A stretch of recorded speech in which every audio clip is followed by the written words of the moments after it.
Hello, I'm Martin Costello. Look, in the season of goodwill, our hearts are always at their most vulnerable.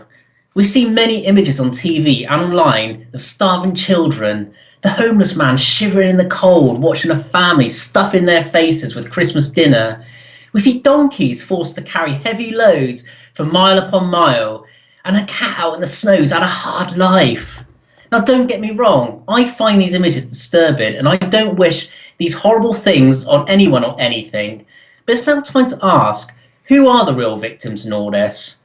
While we're all happy to donate to the old lady rattling the connection tin outside a wet and windy Asda store to make ourselves feel better, the sad fact is that charities have become big business and it is time that they were held more accountable.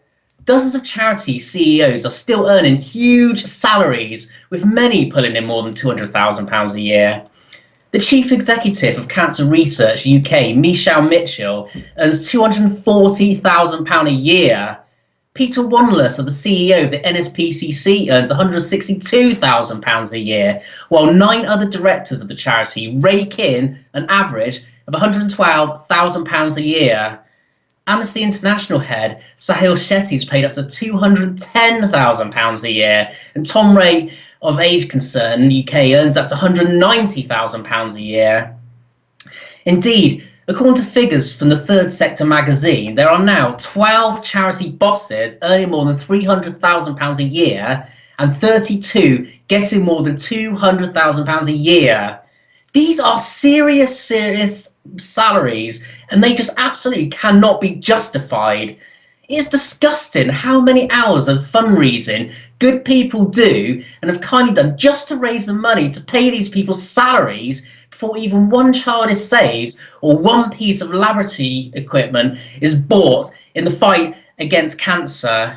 However, you have to just think about this. If they did find a cure for cancer, do you think that they would kill the goose that lays a golden egg? It's a question we need to think about. But what sickens me the most is that they take advantage of our good nature by making us feel guilty to rinse us of money, and people deserve better than this. Many are squeezed and living on the breadline already, but parents are forced to pay an extra £1 for dress-up day in schools that puts even more financial pressure on them. They have to spend money on fancy dress items additionally, which is costly, especially if you have more than one child.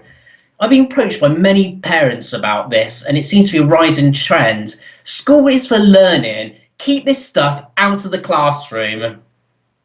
Many of these charitable issues should actually be funded by the government, who tax us to the hill, but we have nothing to show for it with our failing public services and crumbling infrastructure.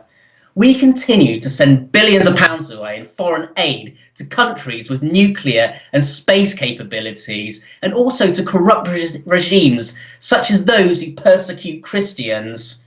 Why should we not have a say where our money is going? Who are they just to give it away to these places when we need the money here? Again, don't get me wrong, we must help those in need of humanitarian aid, but that only accounts for 60% of the entire £15 billion foreign aid budget.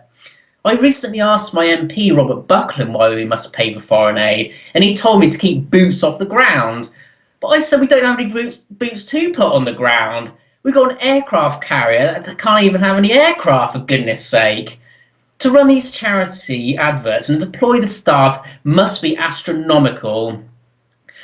The high streets are now awash with charity shops, and they're all charging big money for second-hand items. I've even heard of tales of shop managers earning £40,000 a year while using volunteer staff to do all the work.